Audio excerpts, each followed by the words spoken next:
boa noite, então, para os dignos participantes.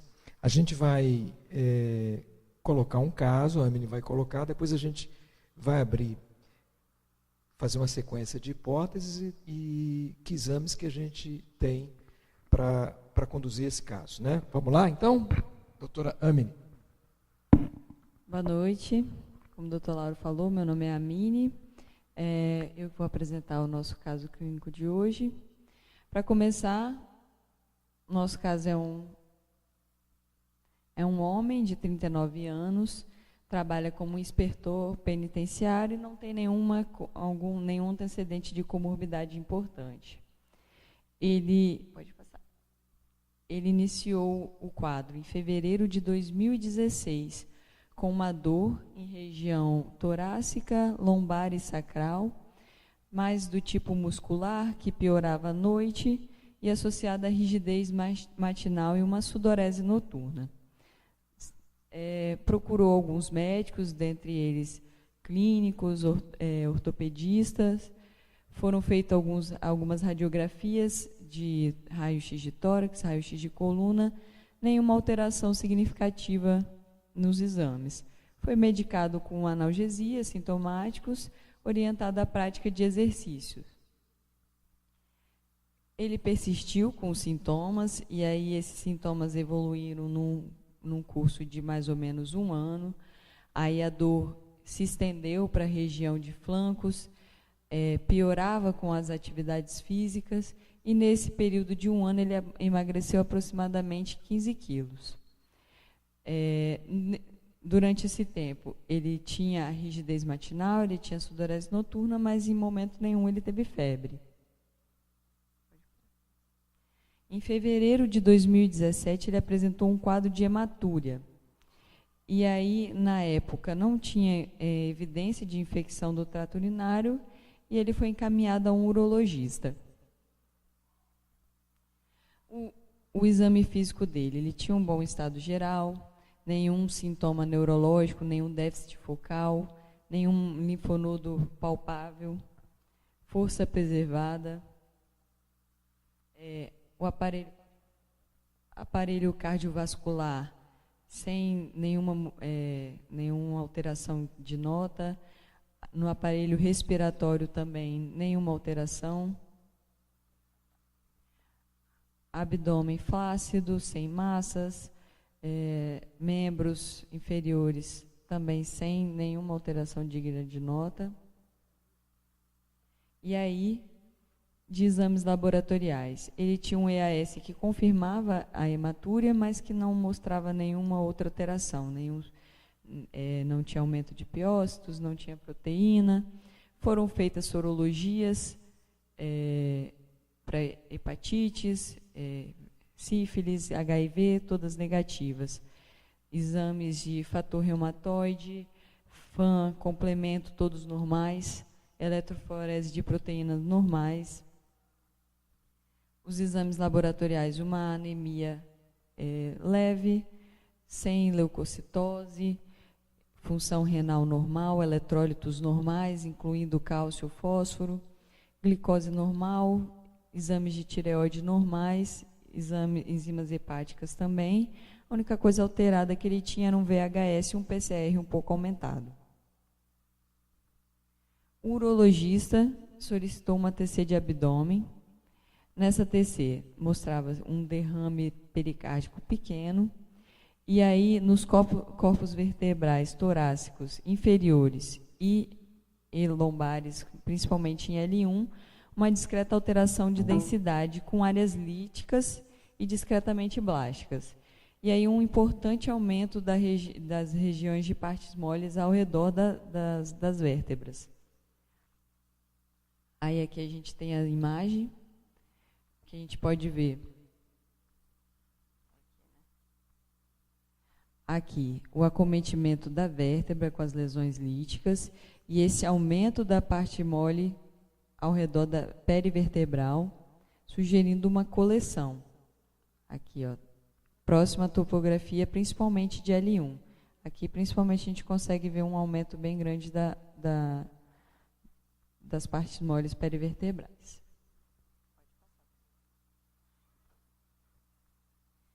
E aí, quais hipóteses diagnósticas?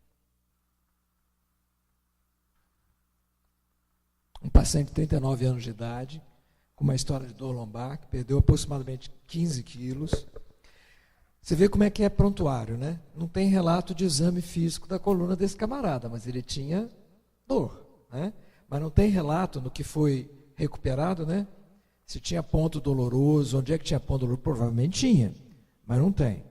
Não tem mais nada de exame físico importante, tem um VHS, um PCR alterado e tem uma vértebra nitidamente alterada com alteração de partes moles. O que a gente faz a seguir? 39 anos de idade, trabalhava com o sistema penitenciário. Pois não. Não tem nada disso relatado. Um camarada de 39 anos de idade, tinha uma história de dor torácica, de dor baixa, dor lombar baixa, evoluiu com 1 ano com radiografia normal, perdeu 15 quilos nesse período, né? Camarada que não tinha 40 anos de idade.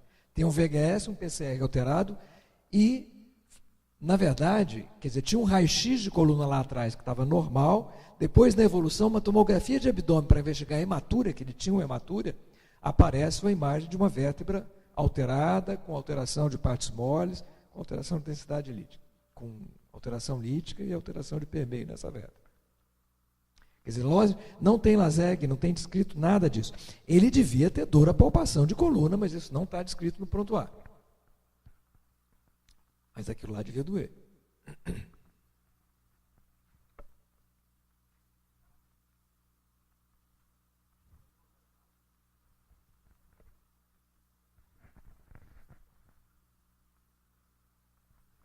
Isso aqui está alterado, tem alteração de densidade e tem lesão na vértebra. Essa vértebra não está uma vértebra uniforme. Isso é uma tomografia, né? Sem dúvida nenhuma, se fizesse um raio-x aí, esse raio-x ia estar alterado, porque o raio-x originário tinha mais de 1 ano, né? Na verdade, a tomografia de abdômen foi para ver uma hematúria, e o que apareceu de estranho foi uma vértebra alterada. Fala.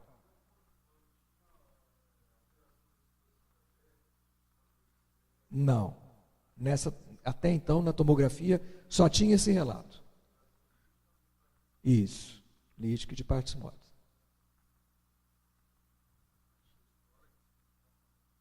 O raio-x feito anterior estava normal. Anterior. Mas né? lembrando não tem raio-x recente. Mas lembrando que ele começou o quadro 1 ano antes. E esses raios-x foram feitos... Observa que é um senhor de 39 anos, ficou 1 ano com dor, orientado a fazer atividade física, perdeu 15 quilos, né? 15 quilos nesse período, e que aí, para investigar a hematúria, reaparece o quadro da dor, que ele provavelmente se acostumou com ela, ou então não foi valorizado, foi encaminhado para observar a hematúria dele, né?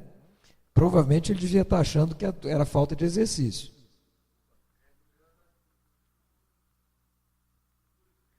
Não tem relato aí naquele momento, tem? Não tem, não tinha crescimento nenhum na urocultura.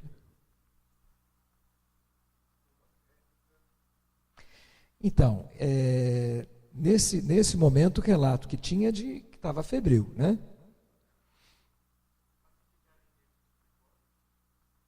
O que é área endêmica de tuberculose?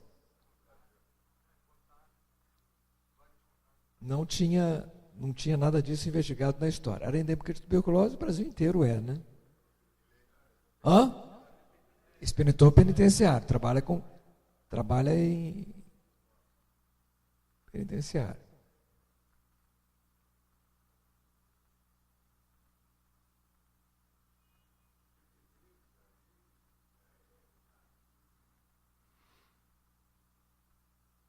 Vamos abrir o segundo kit, então? Vamos fazer o raciocínio diagnóstico diferencial que a doutora fez?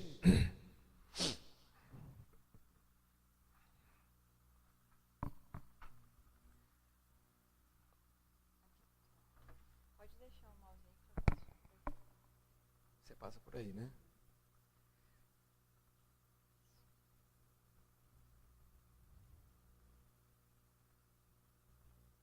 Pode passar. E aí, então, pensando nos nossos diagnósticos diferenciais, vendo aquela coleção perivertebral, pensando num possível processo inflamatório, infeccioso, de partes moles ali perivertebrais, quais hipóteses diagnósticas a gente pode levantar? Osteomielite vertebral piogênica, e aí o que é? É um acometimento da vértebra ou da medula óssea, e pode se dar como uma contiguidade de um processo infeccioso sistêmico que já está ocorrendo, ou então pode ser o foco único de infecção. Se apresenta como dor local, limitação ao movimento, febre na metade dos casos, mais comum em homens e mais comum quanto maior a idade. Tem como fator de risco infecções sistêmicas, endocardite, osteoartrose, diabetes, imunossupressão, uso de droga endovenosa. E aí, como eu disse, a fisiopatologia pode ser como hematogênica, vindo de um processo infeccioso em outro lugar, ou pode vir da própria coluna, como um trauma local. Dos patógenos, mais comum pode acontecer por fungos, por bactérias, sendo as bactérias mais comuns, e dentre elas o Staphylococcus aureus. E aí o nosso diagnóstico vai ser por uma biópsia, geralmente guiada por um exame de imagem, uma tomografia e cultura do material coletado. E aí o tratamento pode ser empírico, com vancomicina, cefepime, ou guiado pela nossa cultura. O que fala a favor no nosso paciente era a dor local, a limitação ao movimento, aí a febre acabou aparecendo aí, mas ele não tinha. Ele não tinha história de trauma local, não tinha nenhum outro processo infeccioso concomitante ao caso. Brucelose normalmente é uma zoonose, uma das zoonoses mais importantes, transmitida por animais, ou por contato direto, ou por inoculação de partículas aerossóis, ou por produtos infectados, mais comum por leites não pasteurizados e seus derivados. No Brasil é uma importante doença ocupacional, principalmente nas pessoas que trabalham com gado e porco. Normalmente se apresenta como uma doença de febre de origem indeterminada, febre, sudorese, artralgias, mialgias, dor lombar. Pode vir também acompanhado de hepatosplenomegalia, linfadenomegalia. Pode vir com anemia, leucopenia, trombocitopenia. E aí a gente vai suspeitar normalmente quando tem uma história de exposição tanto a alimentos quanto aos animais. E aí o tratamento é feito com doxiciclina e aminoglicosídeos ou rifampicina. Mais uma vez, no nosso paciente, ele tinha sudorese noturna, ele tinha esses sintomas, artralgia, mialgia e a dor lombar. Um outro diagnóstico que a gente pode pensar é a metástase óssea, das neoplasias que causam a metástase óssea. As mais comuns são mama, próstata, pulmão, rim e tireoide. E a apresentação normalmente vem como uma dor óssea, pior à noite, que alivia com a movimentação. Pode se apresentar também, a princípio, como uma fratura patológica, como primeiro sintoma, ou uma compressão da medula espinhal, e aí dá dor, fraqueza, parestesia, e pode acontecer níveis elevados de cálcio. As metástases ósseas têm na coluna as vértebras lombares, a maior frequência. O diagnóstico é feito com exames de imagem, raio-x, cintilografia, tomografia, marcadores tumorais de acordo com a nossa suspeita, e aí vale a história prévia de um câncer ou algo que fale a favor de uma neoplasia acontecendo. No nosso caso, o paciente tinha uma dor óssea, não tem aí, mas ele tinha um emagrecimento importante que fala a favor de uma neoplasia, os níveis de cálcio não estavam elevados, e a dor nele era principalmente lombar. E a nossa última hipótese diagnóstica é a tuberculose óssea. E aí, da tuberculose óssea, ela pode acontecer ela acontece como um processo, uma disseminação hematogênica da tuberculose. A gente vê muita tuberculose pulmonar, mas ela pode acontecer em qualquer sítio do nosso corpo, e dentre as formas extrapulmonares, a óssea é a mais comum. Elas têm uma evolução insidiosa, normalmente poupa o disco vertebral, é comum a formação de um abscesso, e geralmente o acometimento contíguo é mais comum. Geralmente acomete a coluna torácica baixa ou a lombar. E aí os sintomas são dor local, com piora progressiva, e pode estar associada a espasmos musculares, rigidez e sintomas sistêmicos, como febre, perda de peso, mal-estar geral. O nosso diagnóstico é feito com microscopia e cultura do material infectado, geralmente obtido por aspiração com agulha guiada por um exame de imagem. No nosso paciente, o local afetado fala a favor do mais prevalente, né, que acontece na tuberculose óssea. Ele tinha uma imagem que sugere um abscesso, tinha dor local e tinha os sintomas sistêmicos. E aí o nosso próximo passo, num paciente que tem essa sintomatologia e tem uma tomografia de abdômen. Pensando nessas hipóteses diagnósticas, o que a gente pediria? Uma imagem de tórax, para mostrar, às vezes, contiguidade da lesão lombar, ou então um acometimento pulmonar, pensando numa tuberculose óssea. E aí, pensando na tuberculose, um escarro, cultura, teste molecular. Como o Dr. Lauro falou, nosso país é um país endêmico para a tuberculose. E aí, pensando nos outros diagnósticos, a ressonância da coluna é uma imagem que mostra melhor esse acometimento de partes moles perivertebral, então poderia ser um exame que elucidasse melhor a lesão que ele tinha. E, por fim, o ideal seria uma biópsia da coluna com a coleta daquele material perivertebral.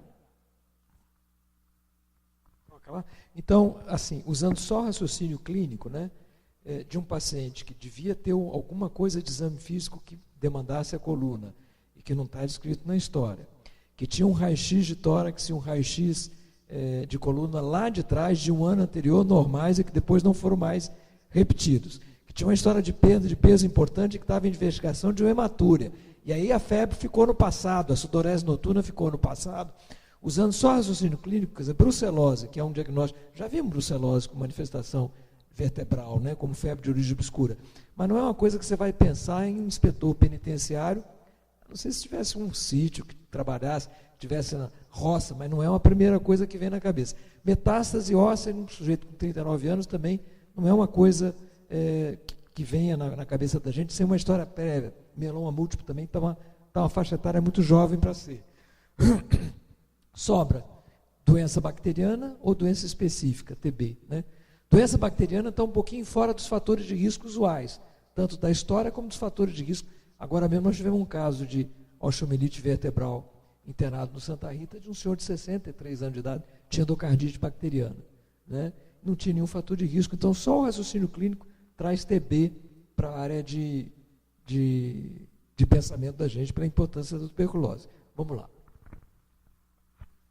E aí, o primeiro exame pedido foi uma ressonância da coluna dorsal e lombar, e aí mostrava, dentre várias alterações, ele tinha acometimento de vários locais, áreas de realce anômalo ao contraste nos corpos vertebrais torácicos, lombares e sacrais, e aí poupava apenas D4, D6, L2 e L3, tinham vários acometimentos.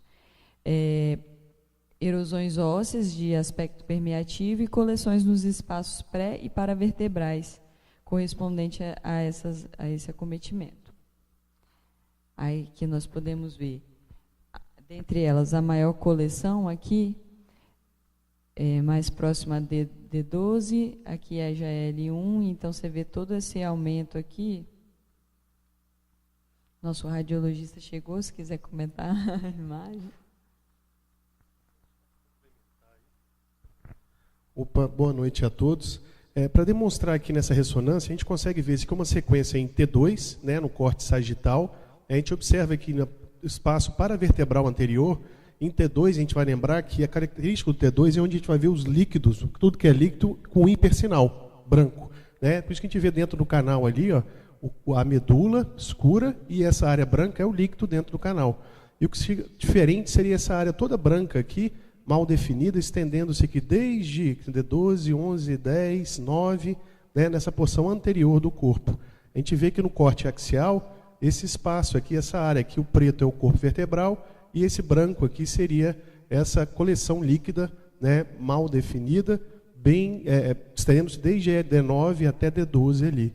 Né. Nos corpos vertebrais, a gente vê alguns focos de alteração de sinal, mas que é melhor para a gente definir processos inflamatórios, processos infecciosos, com o contraste, define melhor esses acometimentos, mas chama atenção já nos corpos vertebrais, eles têm um sinal meio heterogêneo, não é um sinal normal que a gente vê, né? E os discos intervertebrais também, eles têm um pouquinho de queda do sinal, mas também, talvez aqui, chame melhor o acometimento de um disco. Mas nos outros níveis, a parte discal, aparentemente está com um sinal semelhante ao normal, apenas uma redução aqui da densidade do núcleo pulposo interno. A gente vê uma outra coleçãozinha aqui, ó, anterior, aqui quase D6, D7, né, um outro aspecto aqui, mas parece que é quase contínuo. Né, toda essa região aqui bem anterior, tem duas imagens só, a gente vê essa coleção mal definida e heterogênea ali. Eu acho que tem mais imagens. Aqui, então, aqui na sequência T1 pós-contraste, e aqui fica melhor ver realmente as áreas de acometimento. E como eu já tinha descrito ali, a gente vê essas áreas brancas, né, o corpo vertebral pós-contraste normal, né, não era para realçar, então ele ficaria mais ou menos com esse sinal, com essa cor aqui, ou tipo essa. Todas essas áreas brancas aqui são áreas de realce pelo contraste, né, o que é patológico, isso não é normal, né, nesses corpos vertebrais. Naquele nível mais alto ali, realmente D2, D3, parece que essa alteração de sinal, esse hipersinal, acomete também, envolve parcialmente o disco intervertebral. Tá? Mas várias alterações em vários níveis realmente. Né? E a coleção ali, a gente vê que realçou só a periferia, que é comum nos abscessos, né? A porção interna, que seria o material mais liquefeito, mais pus, né? Quando a gente faz o contraste, ele define o contorno melhor e realça mais realmente a periferia, que é uma característica do abscesso. Cristiano. Aqui, ó. Aqui, ó.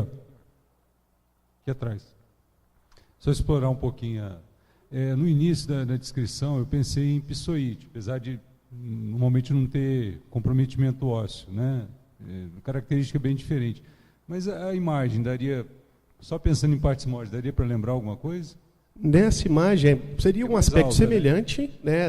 A coleção poderia ser assim, mas a topografia que não bate, né? Está um pouco mais alto e mais anterior ao corpo vertebral. Né? Na psoíte, a gente provavelmente veria coleções aqui, né? Margeando aqui o músculo, margeando o corpo vertebral no músculo psoas mesmo. O aspecto de imagem é muito parecido das duas, o que muda só mais a localização mesmo, né? Que seria mais baixo e mais lateral o corpo. Normalmente não é anterior desse jeito aqui. Tá? Comenta, Tomo, que vai seguir. Nessa tomografia de tórax, a gente vê, então, algumas opacidades, né, pulmonares, a gente vê aqui no lobo superior direito, mais anterior, mais posterior, umas opacidades meio irregulares, né, com alguns broncogramas aéreos dentro, um aspecto mais até consolidativo aqui nessas regiões mais superiores. Né. Aqui mais baixo, a gente vê mais no lobo médio, segmento anterior para o lobo médio, e aqui no lobo inferior, já umas opacidades mais com aspecto, uma característica mais nodular, né, diferente um pouquinho desse aspecto consolidativo aqui. Né, não acompanhei, desculpa, o começo da discussão completamente, né, mas se a gente fizesse só com essa tomografia aqui algumas hipóteses, né, a gente pensaria mais em processo inflamatório infeccioso. Né, a gente lembraria, poderia até ser, não é o mais comum, do acometimento bacteriano, mas o que chama mais atenção, né, seria um acometimento mais fúngico, né, ou de tuberculose, que a gente vê mais no nosso meio, com esse padrão aqui de imagem. Tá? No caso da coluna, também a discussão, né, chama atenção essas alterações, e normalmente o que a gente mais vê com esse processo difuso, né, envolvendo o corpo vertebral e também pode envolver discos, também processo inflamatório infeccioso. Eu vi que o Lauro comentou agora há pouco a possibilidade, né, poderia ser uma coisa de tumor e tudo. A gente pensa menos, né, com esses achados aqui, principalmente pelo achado de imagem, um processo inflamatório infeccioso, dando essas alterações da medular óssea, do corpo vertebral, e esses abscessos aqui em volta, né, dos corpos vertebrais aqui. Tá? E diagnóstico diferencial por imagem é muito complicado a gente falar, né? O que a gente mais vê de etiologia disparado, só pensando na imagem, seria tuberculose, né? Que a gente vê essas alterações tanto ósseas quanto de abscesso. Tá? Então, é o que mais acompanha, principalmente um aspecto difuso desse.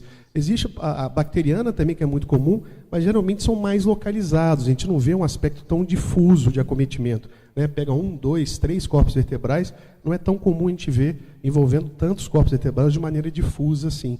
Tá? E junto com o achado pulmonar, é o que a gente pensaria mais provavelmente.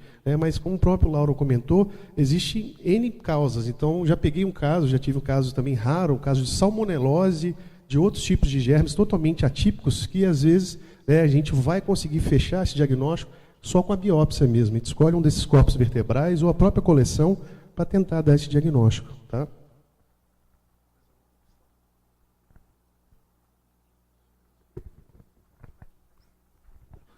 E aí, continuando o nosso caso, com esses dois exames, ele procurou uma reumatologista, foi encaminhado pela reumatologista ao ortopedista e infectologista, e o infectologista optou por interná-lo para a investigação do quadro. E aí, durante a internação, foi pedido BAR, 3 amostras, PCR em tempo real, e foi feita a revisão das imagens que ele já trouxe na internação, que a gente acabou de ver. E aí, nessa revisão de imagens, foi questionado micro-organismos atípicos, uma infecção bacteriana. O primeiro BAR e PCR veio negativo. Na verdade, a gente manda uma amostra para o nosso laboratório, outra para o laboratório da secretaria, do nosso laboratório veio negativa. O paciente foi submetido a uma biópsia do corpo vertebral a nível de D11 e foi drenado 50 ml de secreção bem purulenta local. E aí, depois dessa drenagem, foi iniciado o esquema para tuberculose empiricamente, mesmo com os exames negativos. As culturas vieram negativas, tanto do fragmento, quanto para fungo, quanto da lesão. O GRAN não foram observadas formas bacterianas.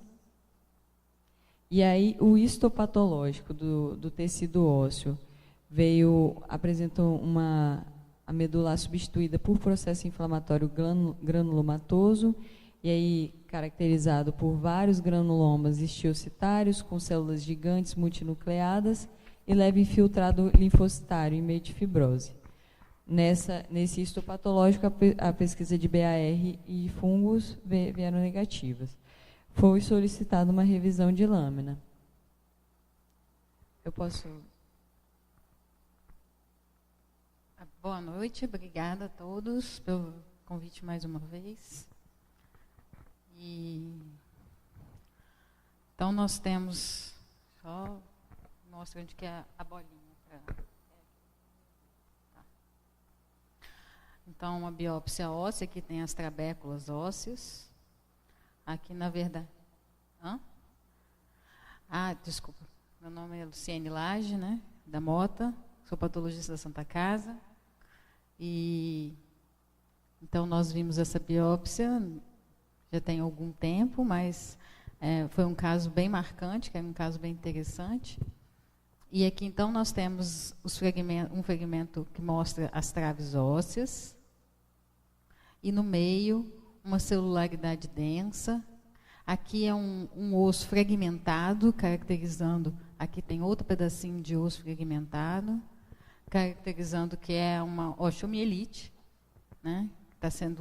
Os ossos estão sendo destruídos pelo processo inflamatório e fazendo o sequestro desses fragmentos ósseos pelo próprio processo inflamatório. Só que esta osteomielite, ela tem uma característica diferente, que nesse aumento a gente já visualiza alguns aspectos mais granulomatosos e algumas células gigantes multinucleadas. Quando a gente aproxima, a gente vê melhor esse granuloma. É um granuloma com células gigantes histiocitárias, né? Com células histiocitárias em torno empaliçada e alguns linfócitos em torno. Tem mais?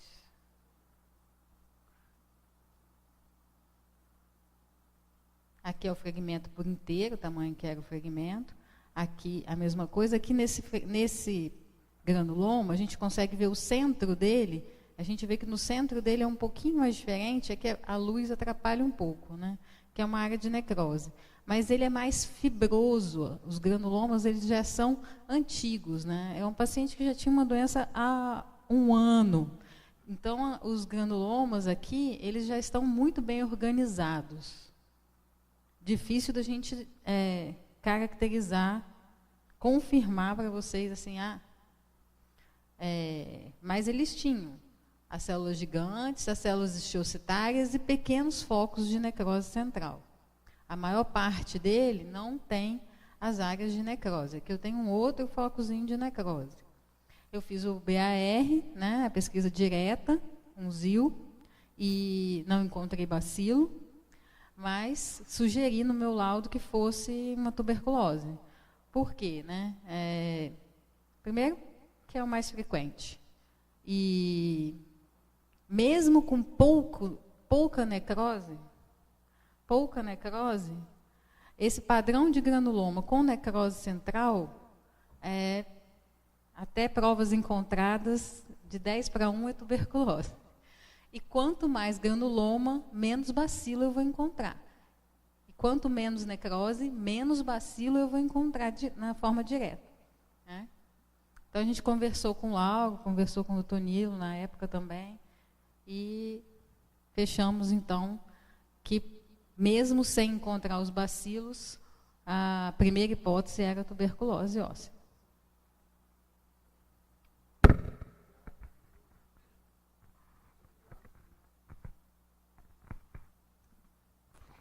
E aí, nesse meio tempo, já iniciado o tratamento para tuberculose óssea, o paciente evoluiu com abscesso do mediastino, que também teve que ser drenado, coletado uma coleção volumosa de D3 a L1. Essas culturas também vieram negativas, o BAR veio negativo, e foi iniciado tazocin e vancomicina, pensando talvez numa osteomielite associada. Porém, nesse meio tempo, o paciente evoluiu com uma melhora clínica importante. Após a revisão, a cultura do escarro para BAR veio positiva e a baciloscopia também. E a baciloscopia da secreção da região lombar veio negativa.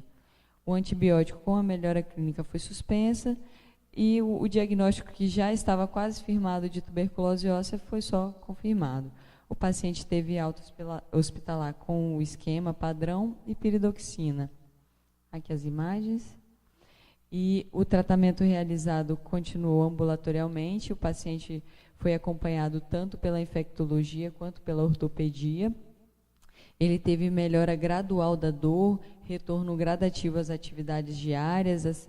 Ele não saiu conseguindo fazer todos os, tipo assim, exercício físico, mas essa melhora foi acontecendo gradualmente. E aí, em fevereiro de 2018, sendo que o quadro dele começou em fevereiro de 2016, ele teve alta do ambulatório, já com melhora total da dor, sem limitação de movimentos. E, bem, ele fez 9 meses de tratamento, sendo 7 meses com as 4 drogas, não, desculpa, 2 meses com as 4 drogas e 7 meses com RH e piridoxina.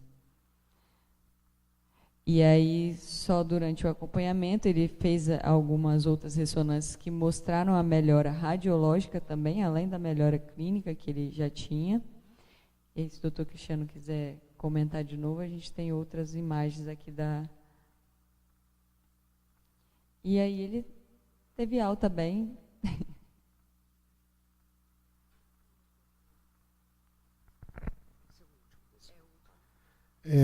Aqui a gente já vê uma melhora, né? Aqui a gente está vendo um T1 com contraste. A gente via vários corpos vertebrais brancos ali, né? Que seriam com realce pelo contraste. A gente já vê uma melhora significativa, né? A gente só vê um realce mais ou menos localizado aqui em cima. E esse aqui é um exame de setembro, né? Que estava ali antes. Não era do final do tratamento, não. O que a gente vê geralmente nesses casos é isso. Como o tratamento é longo, ele vai tendo uma melhora gradativa das imagens, né, mas às vezes no meio do tratamento não some totalmente as áreas de realce, né, mas vai tendo uma melhora e normalmente depois do final do tratamento, se a gente repetisse a ressonância, a gente não veria jamais áreas de realce pelo contraste.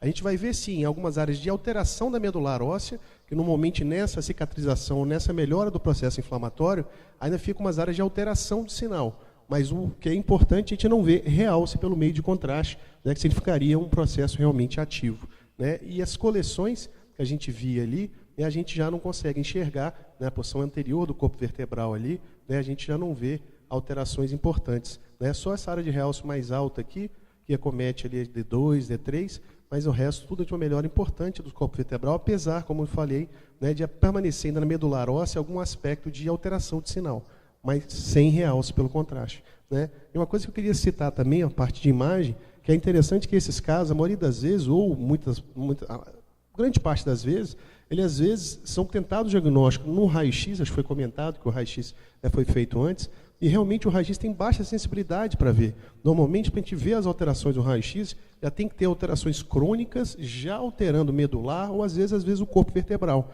Então, na suspeita desse tipo de alteração, o exame primordial é realmente a ressonância, né, que a gente consegue ver a alteração de sinal e áreas de realce. Então, o raio-x mascara e, às vezes, até, né, atrapalha o diagnóstico, se a gente ficar só nele, né? Quando já está uma alteração mais crônica, por exemplo, essa alteração já, até o paciente vai ter essa alteração para o resto da vida, até vai ter alteração no raio-x. Mas na fase aguda, que tem um processo inflamatório, porque grande parte das vezes ele é de partes moles ainda, não é tanto do corpo, e mesmo que o corpo esteja alterado, ou esteja cometido com infiltração do corpo, às vezes no início ele não altera a densidade a ponto suficiente a gente vê no raio-x. Por isso que o exame realmente, quando suspeito, é a ressonância magnética, né, ou a cintilografia óssea, ela consegue mostrar também, mas a ressonância é melhor porque a gente consegue realmente estender, ver as alterações, ver até onde ela comete, se pega o canal ou não, se comprime medula ou não, né, que são coisas importantes para a gente poder ver, porque algumas situações são emergências, né? Se isso aqui começar a invadir o canal, comprimir a medula, alguma raiz, né, a gente precisa fazer uma drenagem cirúrgica e tudo, então isso é importante também, não só para o diagnóstico, mas para o estadiamento da doença, né? E vai ser importante para o acompanhamento, tá? Então lembrar isso, que o raio-x às vezes ele pode até mascarar, né, os achados.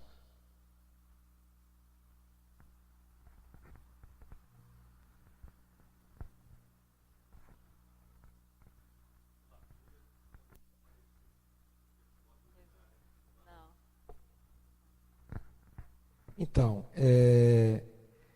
o que chama a atenção desse caso, só aqui, é que esse cidadão ele foi um resistente que sobreviveu praticamente a 1 ano de TB óssea progressiva até conseguir o diagnóstico, né? A gente está em época de Copa, vocês sabem que um dos jogadores da seleção tratou de tuberculose, né? Ficou afastado durante um tempo para tratar de tuberculose, sabem disso? Isso é de conhecimento público, porque ele ajuda a divulgar isso. Sabe quem é, Nilo? Thiago Silva, né? Thiago Silva ficou afastado. Não, ele já estava na Europa. A história é que foi no início da época dele, quer dizer, pegou lá atrás, né? Mas, enfim, Thiago Silva, ele permite que seja divulgado, porque está nas campanhas do Ministério da Saúde, pode atingir qualquer pessoa, inclusive um atleta. Thiago Silva ficou afastado um tempão em tratamento de TB. Lembrar, nós estamos para sair o novo protocolo de tuberculose, está praticamente pronto.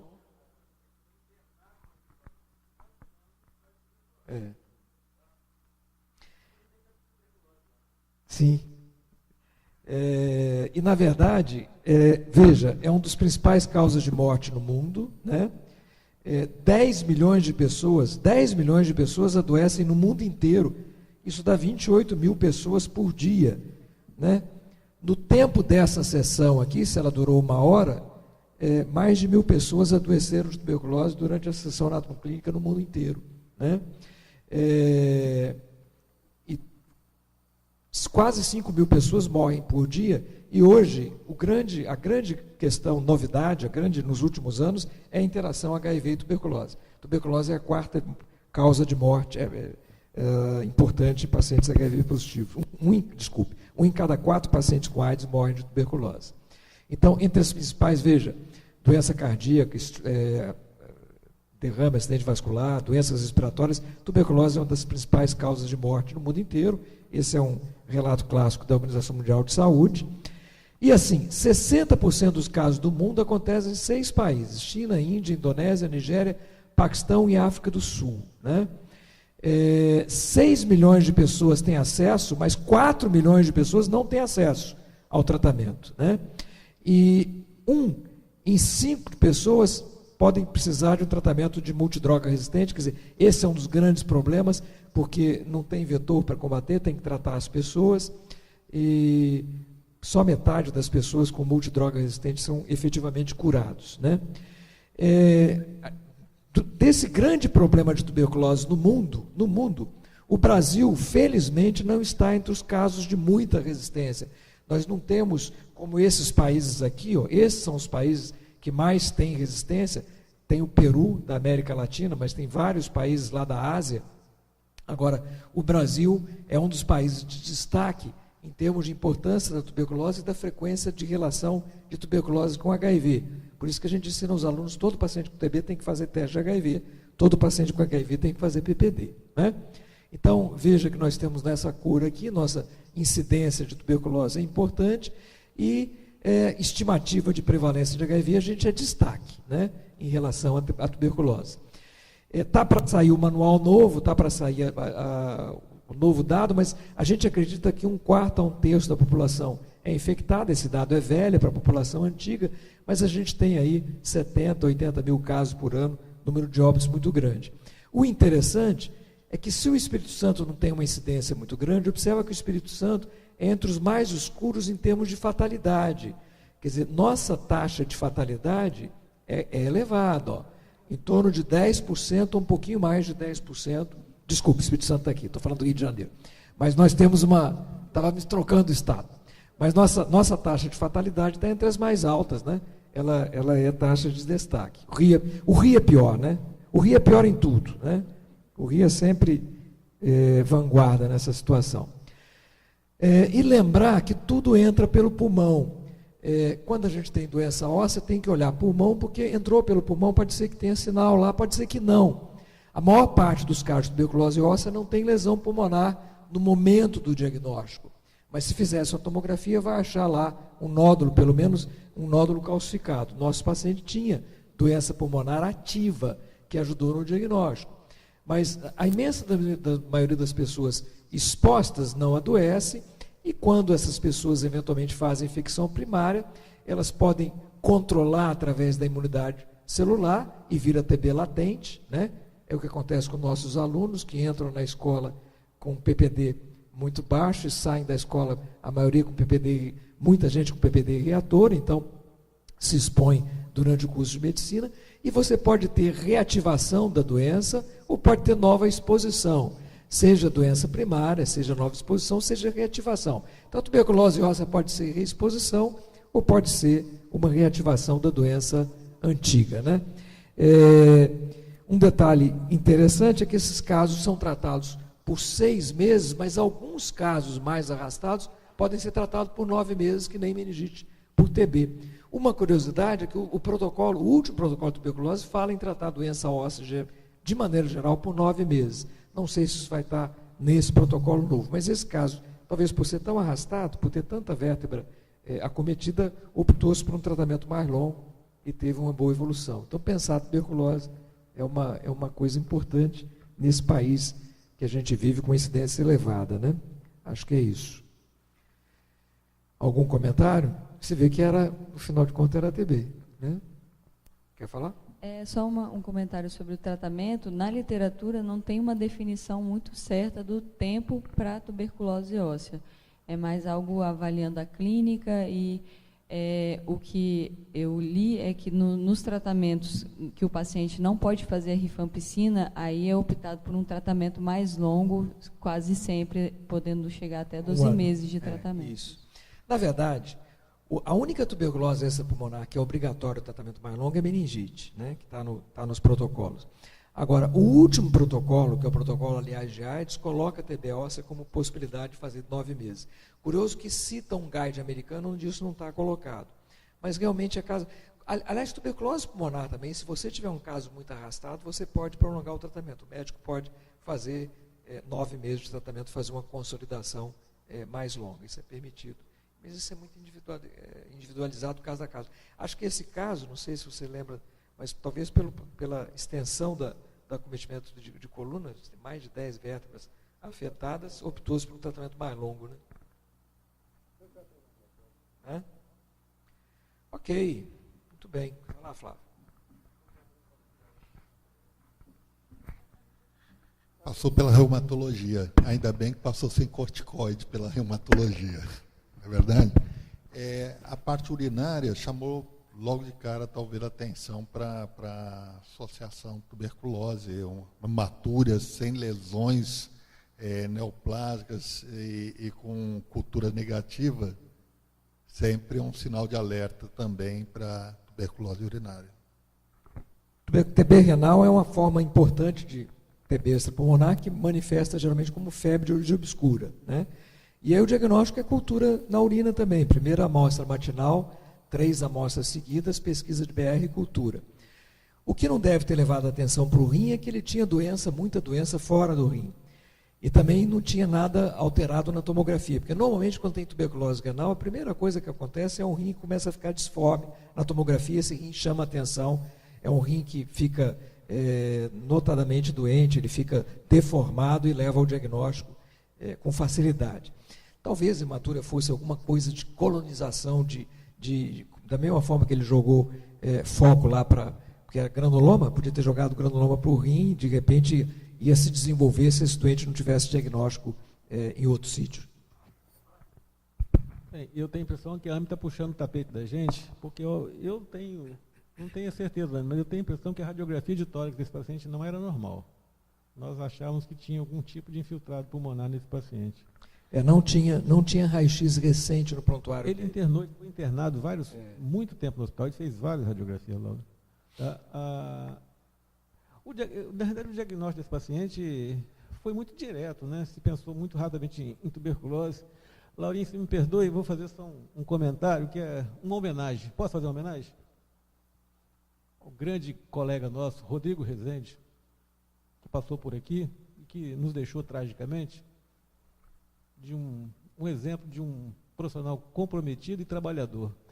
Era dia 25 de dezembro, por volta de 11 horas da manhã, ele me aparece na enfermaria e dizendo assim, mostrou uma radiografia de coluna, dizendo que ele tinha feito um procedimento, fez uma biópsia, e que ele achava que era uma tuberculose óssea.